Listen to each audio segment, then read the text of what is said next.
Olá, turma. Tudo bem com vocês? Espero que sim.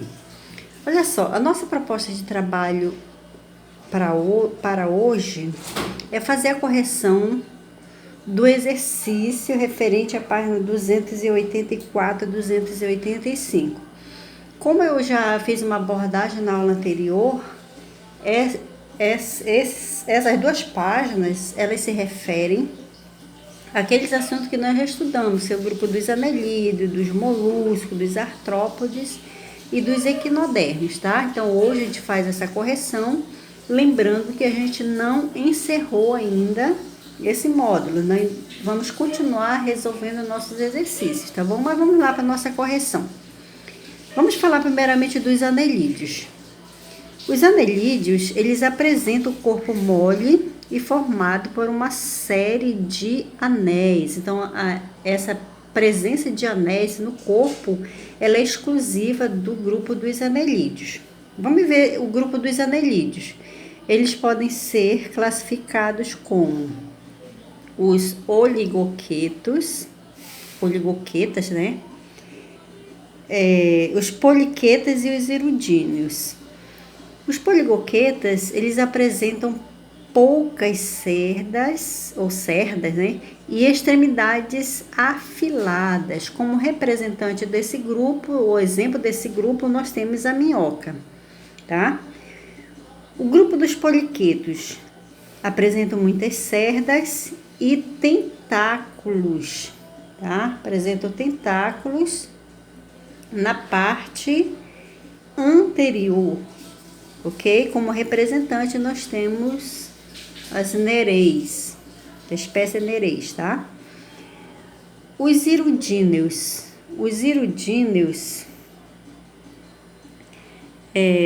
poucas ou nenhuma cerdas e a presença de ventosa nas extremidades do corpo, como no caso nós temos a sanguessuga. Vale ressaltar que o principal alimento da sanguessuga é o sangue, então ela ou seja, líquida, né? Principalmente o sangue. Então, ela se hospeda através dessa ventosa no corpo do animal para poder retirar o seu alimento. Molusco, grupo dos moluscos. Vamos lá, vamos ver o que são os moluscos.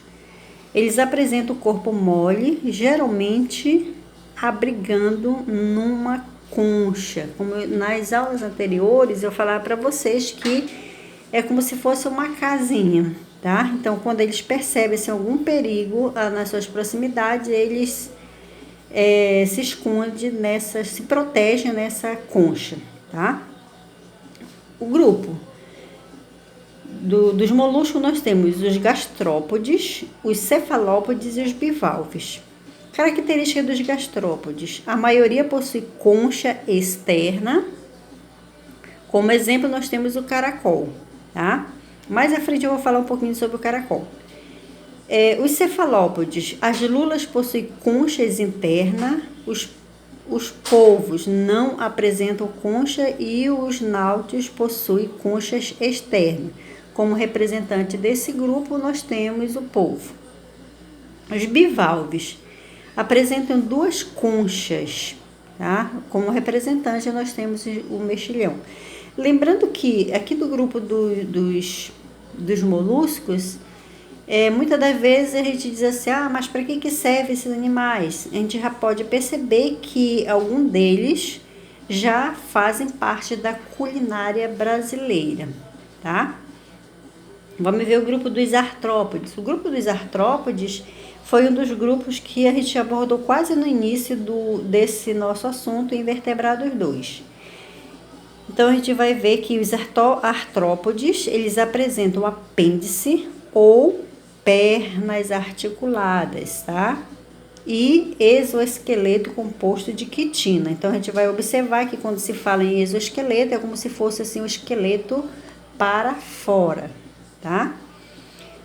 O grupo dos artrópodes, eles podem ser os insetos, os crustáceos, os aracnídeos, os quilópodes e os diplópodes. Vamos ver a característica de cada grupo.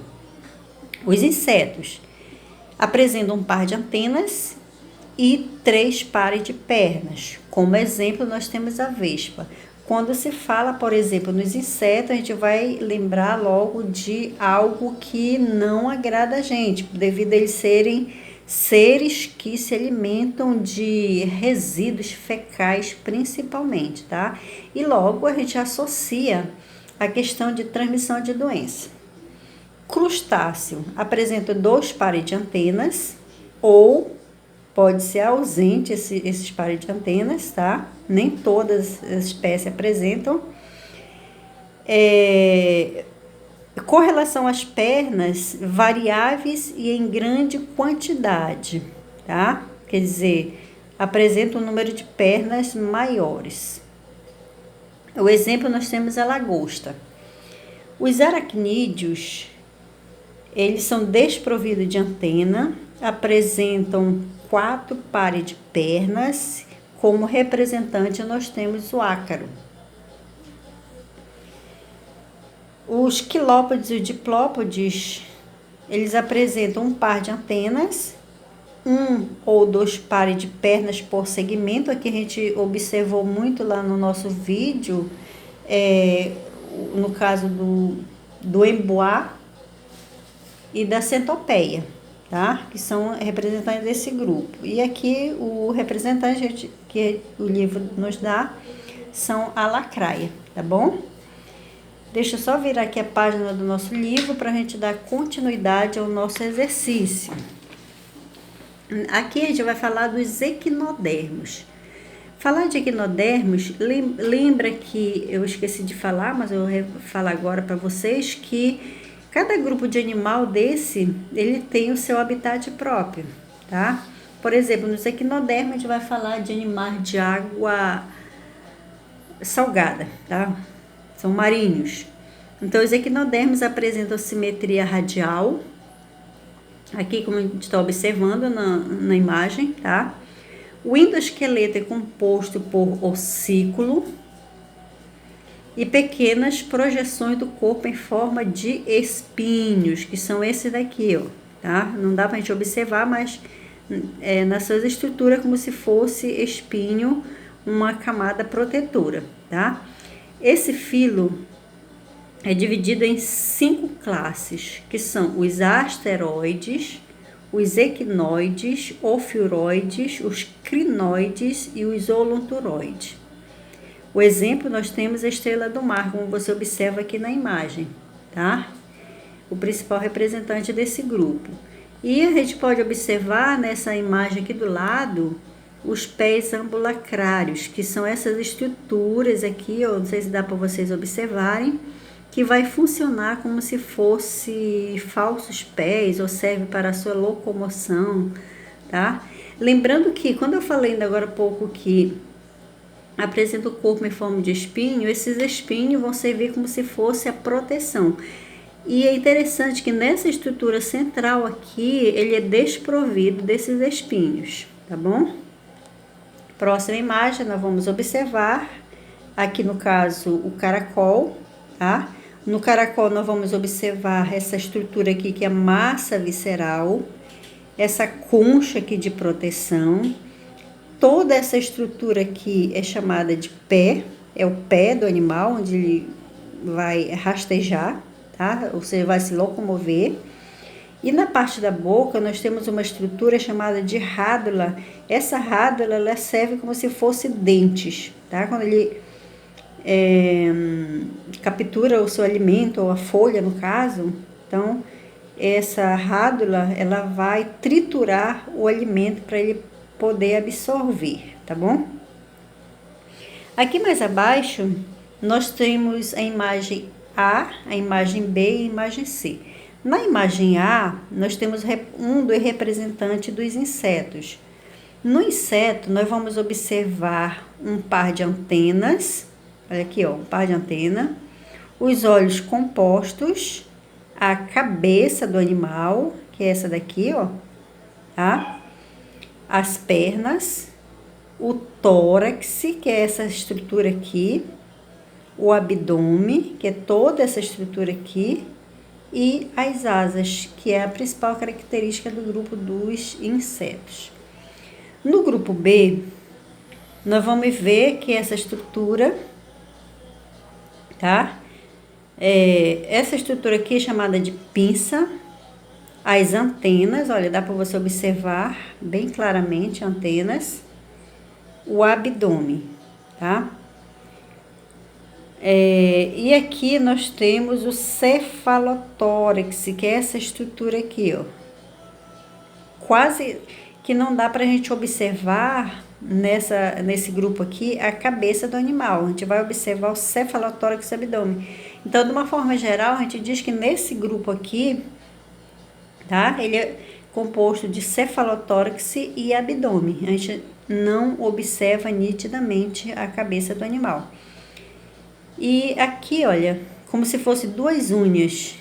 Nessas duas unhas, na parte interna, nós temos estrutura, dá para nós observarmos a estrutura como se fosse dentes, ok? E aqui nós temos representante dos aracnídeos, que é a aranha. Nela, nós vamos observar o pedipalpo, vamos observar as quelíceras, que vai funcionar como se fossem dentes, o cefalotórax, o abdômen, as pernas e a fiandeira, que é essa estrutura aqui. Tá? Então, aí a gente observou os três grupos, um inseto, crustáceo e os aracnídeos, cada um com sua característica principal. Tá? Como eu falei logo lá, mais um pouquinho adiantado, que a gente não encerra aqui com essa correção do exercício, nós ainda temos mais exercícios. Então, a gente está fazendo assim uma revisão daquilo que a gente estudou, tá?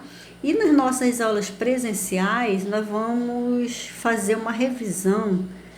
Claro que não vai dar para a gente rever todo o nosso conteúdo, mas a gente vai fazer assim um apanhado geral para estarmos fazendo uma revisão para melhor fixar o nosso conteúdo ou até mesmo sanar algumas dúvidas do nosso assunto estudado, ok?